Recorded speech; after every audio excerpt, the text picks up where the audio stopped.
Good afternoon, everyone. 2 briefings ago, I asked, where is Nancy Pelosi?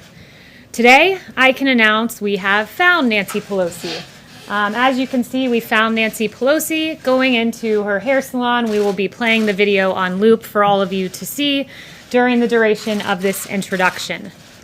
Nancy Pelosi was not in the halls of Congress when I asked where she was. She was not working in good faith to make a deal for the American people. Nope, Nancy Pelosi was found in San Francisco at a hair salon where she was indoors, even though salons in California are not only open for outdoor service. Apparently, the rules do not apply to Speaker Nancy Pelosi.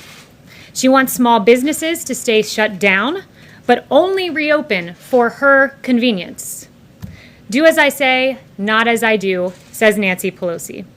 Nancy Pelosi is holding up $1.3 trillion in relief for the American people while getting special access to the very kind of small businesses that this money would support, businesses like this hair salon.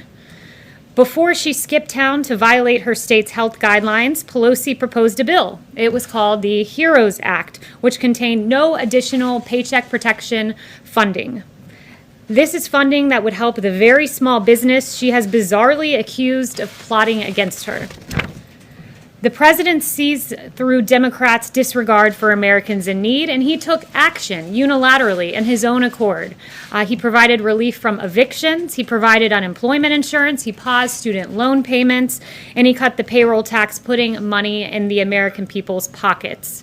Congress also failed to authorize funding to provide children with free lunches for the 2020-2021 school year. And again, President Trump, with senior advisor Ivanka Trump, took action. And now USDA has extended a summer program which will ensure children continue to have access to free meals through the end of the year. Nancy Pelosi is demanding an apology from a single mother and small business owner who has received threats since Nancy Pelosi's comments against her salon. Salon owner Erica Kayas said this: "Since this happened, I've received nothing but hate text messages, death threats, saying they're going to burn down my hair salon. It's just sad that my community is pulling this, saying that I threw her under the bus when I did not.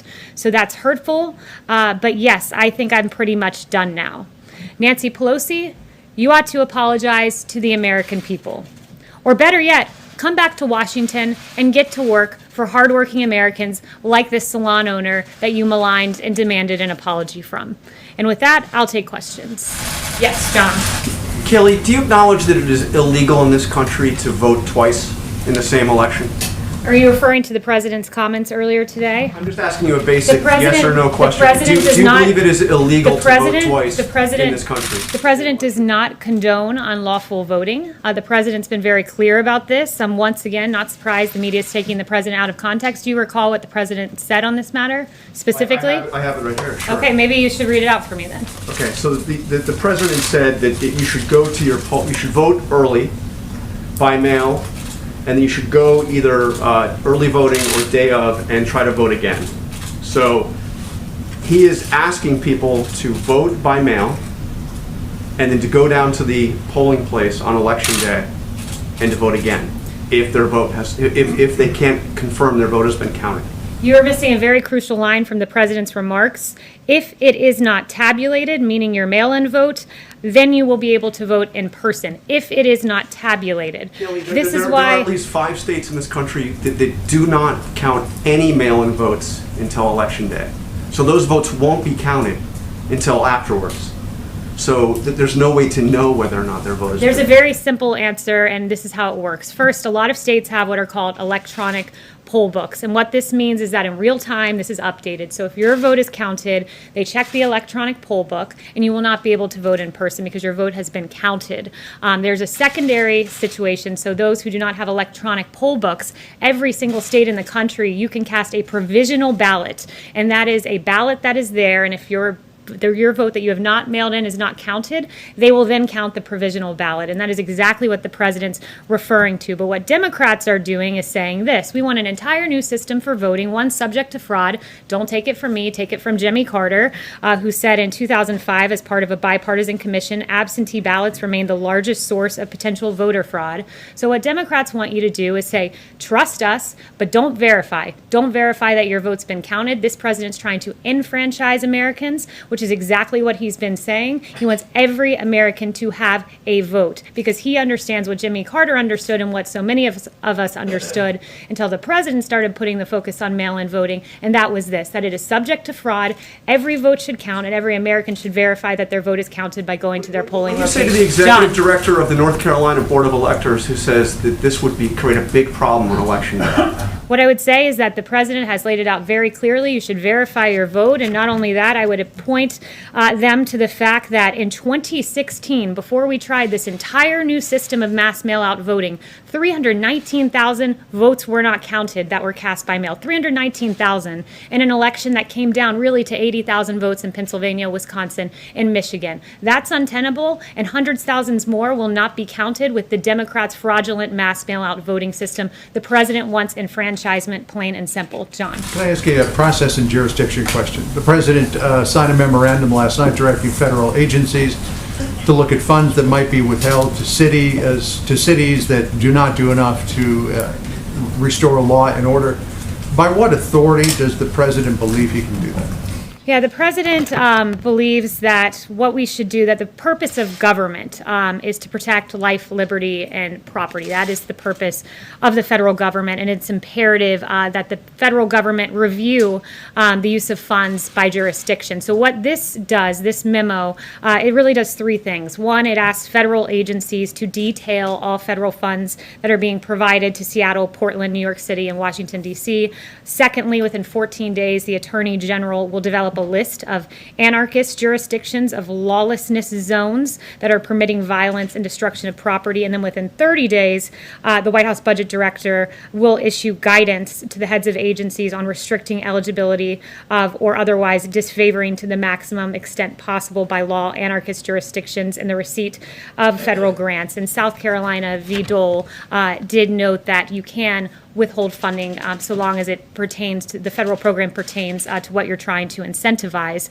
So we believe here, when you look at New York, a 177% increase in shootings, in Seattle, where there was a lawless chop zone where 2 died, in Portland, where you've seen 140 officers injured. This is a dereliction of duty. And if the states will not act in their police power and secure their streets, this president will use every lawful mechanism available to him to try to supplement their failures. And in some cases, that's meant federal officers in Minneapolis and Kenosha, where we've been invited. This is yet another attempt to make sure no more children like Legend Taliaferro die on our streets. These are congressionally appropriated funds. I expect that you would expect there to be immediate legal action taken. Letitia James, the Attorney General for the state of New York, warned a few minutes ago that if you try to withhold any funds, she will immediately slap you with a lawsuit.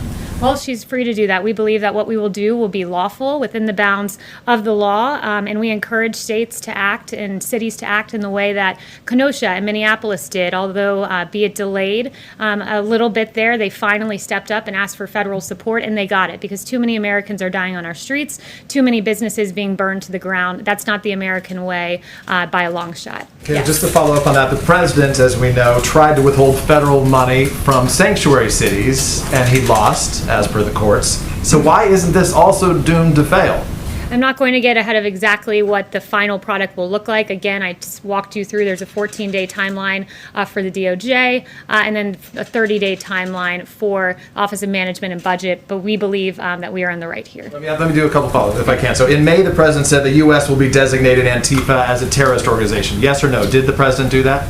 What the DOJ said is that they would be looking at Antifa-related charges in the lens of domestic To terrorism. be clear, they did not designate Antifa, though. To be clear, they will be pursuing domestic terrorism charges against Antifa individuals, anarchists who are wreaking havoc across our country, and who the suspect, at least in Portland, killed an innocent man out in Portland just over the weekend. Right, for sure. And then but they didn't declare them a terrorist organization, as they said. They as he will said they would. be pursuing domestic terror charges. In 2017, You're noting a distinction without a difference. In 2017, he threatened to withhold federal funds from UC Berkeley if they did not allow free speech. Has he done that? I'll follow up with you on that. I guess the question is, the president makes a lot of threats, knowing that he's not going to follow through or that they're not legal. So is this what he's trying to do here yet again? No, the president will follow through. His memo is exceedingly clear. We are pursuing every avenue within the federal government to take care of the American people. When you have a 1-year-old being killed in New York, when you have a little beautiful girl in Atlanta named Sequoia Turner who lost her life, yes, this federal government will do everything within our lawful power. And yes, the president is serious about this. Can I follow up with one last one if I can? On Walter Reed, the president in November said he went to Walter Reed to begin his physical. He said he was there this week. He said he was there to complete his physical. In fact, your predecessor said the same back then, that it was to begin it. So which one was it when the president went to Walter Reed? The president did his physical in 2 parts. These are very extensive when you're doing a presidential physical, and he used the 2 visits to Walter Reed to complete the physical in 2 stops. Again, the media is engaging in conspiracy theories about the president's health. Just to be clear, Kayleigh, you said he did it in 2 stops, Yes. but he said he completed it. This week he said he was there to Yes. complete it. You're saying that's not true. So his statement this Yes, week... next question. sorry, I'm not correct, engaging Kayleigh. in conspiracy theories anymore. It's not a Yes. conspiracy theory. I'm just asking if he was correct. Go I ahead. don't want to lose Please, no, go ahead. Senator Schumer came out with a statement today saying that too much of the evidence points to the Trump administration pressuring the FDA to approve a vaccine by Election Day to boost his re-election prospects. Can you assure the American people that if a vaccine does come out before Election Day, is approved before Election Day, that it is safe and effective? And can you address his assertions that you are pressuring the FDA to come up with a vaccine before Election Day? No one is pressuring the FDA to do anything. This is, again, a bizarre theory spun up by CNN, among others. Let me note that the FDA, you had Dr. Hahn who said this: I can assure you 100% that the president has never pressured me to make a decision regarding any regulatory aspect of the FDA's work. He said that just a few months ago. It is absolutely the case. You had Secretary Azar saying this morning about the vaccine, whether it's October 15th or November 1st or November 15th, this is all about saving lives. You've had Dr. Fauci say, we in fact briefed the president today. This was a few weeks ago about this in the Oval Office. I was there for that briefing. And Dr. Fauci said there is no political pressure that I have seen at all to move quickly. This president wants to break through regulatory barriers to get a vaccine as safely to the American people as quickly as possible because lives are at stake, but he will not in any way sacrifice safety and making sure that this is 100% airtight before the American people receive it. So the priority here is saving lives, safety, and there will be a safe and effective vaccine in the works. And again, I think the CNN spinning up this conspiracy theory, it all was based upon the CDC career. Brought this up. Yes, and CNN was peddling a theory on this as well. Basically, you had career officials at the CDC who made a decision, who spoke with states about distributing vaccines. We're preparing in advance to have a safe and effective vaccine distributed because unlike the Obama administration during swine flu, they had real problems in that regard. The Obama administration promised 100 million doses by October. They then reduced that number to 40 million for the swine flu by mid-October when demand for a vaccine was at its highest. Supply fell dramatically short with as few as 11 million doses on hand. You even had their CDC director saying, we are nowhere near where we thought we'd be by now. We are not near where vaccine manufacturers predicted we would be. We share the frustration of the people who have waited online or called a number or checked a website and haven't been able to find a place to get vaccinated. Unlike the Obama-Biden administration, we make plans in advance. It's why we have contracts for 100 millions of vaccine production in advance, and it's why CDC career officials have worked with all 50 states to make sure that we can distribute this vaccine. We do our homework in advance, unlike Obama, Biden.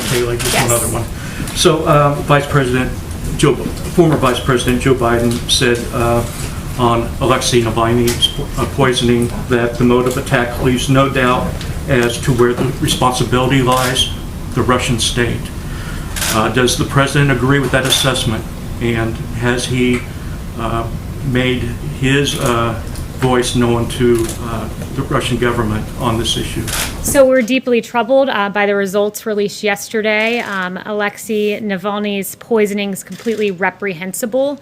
Russia has used chemical nerve agents in the past, and we're working with our allies and the international community to hold those in Russia accountable wherever the evidence leads and restrict funds for their malign activities.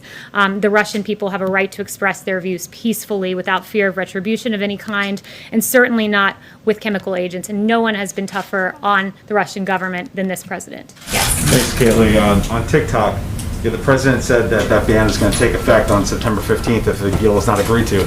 What will that look like? Is Google and Apple going to have to delete that app from their app stores? Are people going to have to delete it off their phones? Tell us what will happen on September 15th if there's no deal. I'm not going to get ahead of announcing those plans on September 15th. I know you had some questions on the timing of everything, and I told the Commerce Department to be expecting your call because they can walk you through. Had questions about the 45-day time frame, so I did get some clarity for you on that. And if you follow up with me, we can get you in touch with the Commerce Department. Okay. Yeah, Kayleigh, I just wanted to ask you about the investigation. There's a couple of contracts that were awarded that Peter Navarro was involved with. One, there's some investigation going on in terms of the Kodak, the money that went to Kodak to allow them to develop pharmaceuticals. There are other contracts now for ventilators that have received scrutiny. Can you give us an update on how concerned you are that maybe some of these business deals are going through too quickly, they're not getting enough scrutiny? Is there any particular finding that you can offer at this point on that? Yeah, we've made many contracts using the DPA 78 times, 30 times with regard to testing. We're very proud of what we've done. Of course, if there are new allegations with a given company, we certainly look at those and look at them closely, as we did with the Kodak situation. But we're very proud of what we've done. We were met with an unprecedented challenge, a novel coronavirus that came to our shores from China. And we are very proud that our contracts have enabled us to have a very large and growing stockpile. In fact, we've rapidly increased the amount of N95s on hand to more than 60 million. We're on track to have 10 times more than pre-pandemic levels by the fall.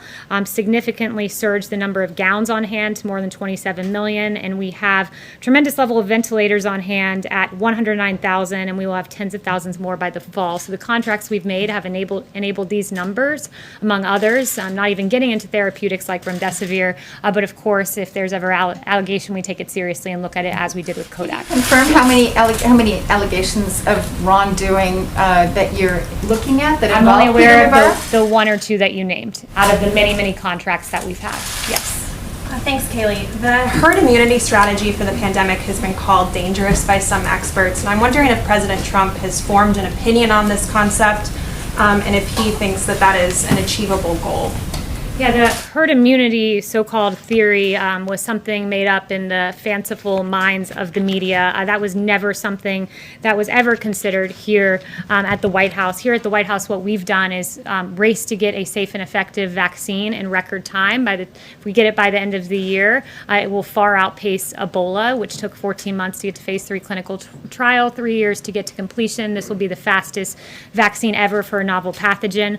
Here at the White House, we talk about therapeutics and are very proud that we've identified, we have more than 270 clinical trials, 570 in the planning stages, and successful therapeutics that we know of like dexamethasone and remdesivir. That's what we do here at the White House. The herd immunity theory, again, was something made up in the mind of the media. On the Supreme Court, the president said that he would come out with a list of candidates by September 1st. When can we expect to see that list? You will see it soon, certainly within the next few weeks, but it will be after the Labor Day weekend. Yep.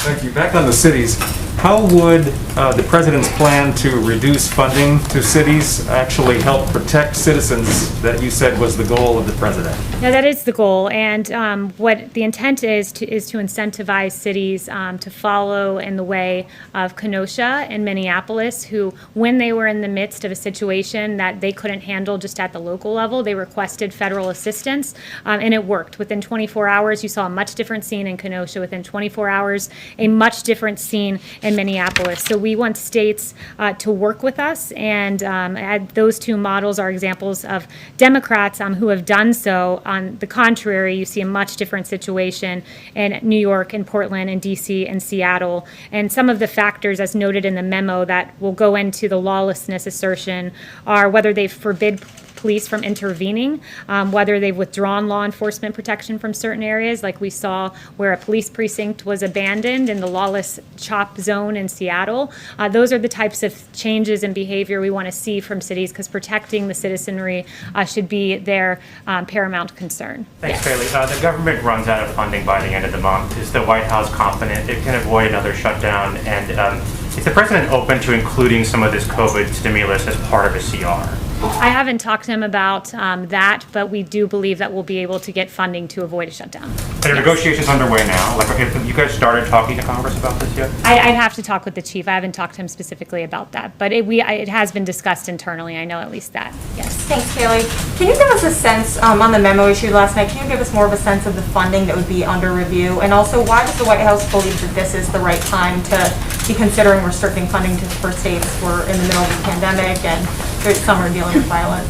Yeah, again, so first, to the first part of your question, it's undergoing a review. Part of that, step one of this memo, is for federal agencies to detail the funds being provided. So I can't give you a readout of exactly which funds are being looked at until that review is conducted. But why now? Why now? Because in New York City, you've seen a 177% increase in shootings in July. Meanwhile, you have the feckless government of Mayor de Blasio and Governor Cuomo pulling $1 billion with a B from NYPD at the same time we learned that in a 28-day period, arrests were down in New York City by 62%. The looting of 450 businesses that have been damaged. In Seattle, a lawless CHOP zone where 2 died. Now is the right time when you see numbers like this, because lives are at stake, and oftentimes the lives of innocent little babies who should be here today. If Democrat mayors got their act together, didn't cut funding from police, did start arresting people and enforce the laws. Yes. Thanks, Kayleigh. The President and Joe Biden are both going to be in Shanksville, PA, next Friday to commemorate 9/11. Have you spoken to him about appearing with the former Vice President like he did with Secretary Clinton back in 2016 up in New York? I have no details for that upcoming event, but we are intending to be in Shanksville as well. Okay, and then just one more follow-up on the cities. Again, I know it's under review. Has the President directed Director Vaught to make sure that future coronavirus aid is exempt from this memorandum? I don't see in what universe that would be connected to the issue at hand, which is ensuring lawfulness in the cities. FEMA or HHS or anything like that. But again, I don't want to get into the specific funding ahead of the review process that is ongoing. Yes. Are we all set? Okay, there we go. Yep. Thank you. Facebook said earlier today that it would be removing the post where the president was talking yesterday with a local reporter about voting twice if it's not corrected and if it doesn't indicate that the president was wrong in those assertions. What do you have to say about Facebook's move on this post? You said Facebook designated a post. I missed the very first part. Right. They said that they would remove the post from those profiles who posted and do not say that the assertions of the presidents are wrong. Yeah, I haven't seen the particular post you're referring to, but the president is crystal clear here that he only, again, to read that part of his quote, if your vote isn't tabulated, then you'll be able to vote in person. This is about verifying that every vote is counted, because we know voters are disenfranchised. Just in the 2020 presidential primary, for instance, there were 100,000 ballots rejected in California, mail-in ballots in New York. 1 in 5, think about that. 1 in 5 mail-in ballots were rejected, a total of 84,000 ballots rejected in New York City alone. And we know the thin margins by which elections are decided. And we also know that, as research has shown, young Black and Hispanic voters are more likely to have their mail-in ballots rejected. That's according to a Washington Post article. So the president wants enfranchisement, not disenfranchisement. That's his goal with the comments that he made yesterday. If I may ask another one on immigration, please. Okay.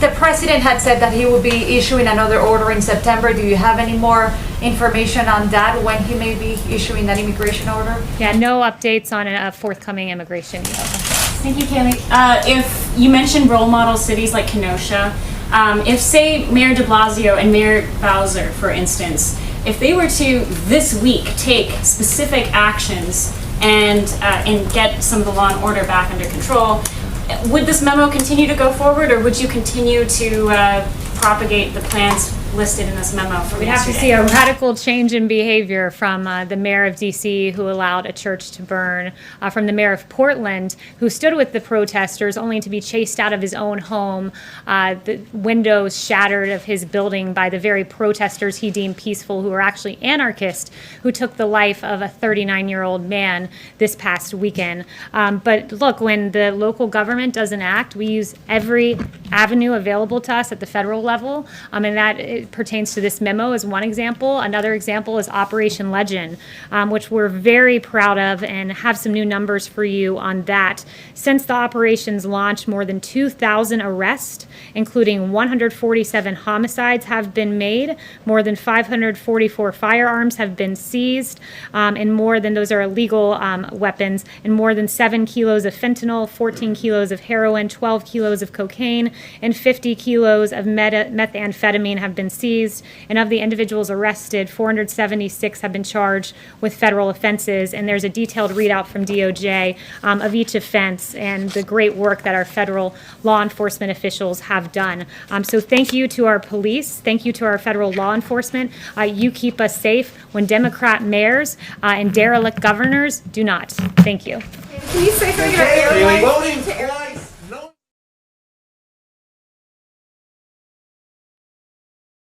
Oh.